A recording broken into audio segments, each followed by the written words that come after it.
ময়মনসিংহে দর্শকদের সাথে হাওয়া উপভোগ করলেন চলচ্চিত্রটির শিল্পী ও কলাকুশলীরা।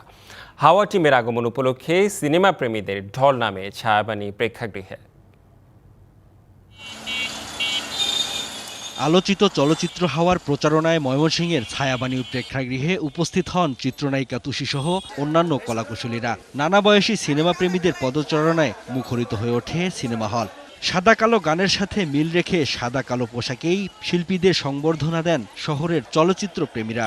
হাওয়া ছবি, এটার গান দেখেছি আমরা, সাদা সাদা কালা কালা, এটার ইন্সপায়ার হয়ে আমরা আমাদের আশা। অনুভূতি অনেক ভালো, আর সিনেমাটা অনেক বেশি ভালো ছিল, যার জন্য আরো বেশি ভালো লাগতেছে। মুক্তির পর থেকে ছায়াবানী হলে 12 দিনে 10 লাখ টাকার টিকিট বিক্রি ছাড়িয়েছে বলে জানায় কর্তৃপক্ষ। সেই সাথে চলচ্চিত্রটির কলাকুশলী আসার খবরে সিনেমা প্রেমীদের ঢল নামে। নাজিফা তুষি, সুমন আনোয়ার ও এরফান মৃধা, শিবলু সহ হাওড়ার অন্যান্য শিল্পীদের সাথে সাদা সাদা কালা কালা গানে কণ্ঠ মেলান দর্শকরা।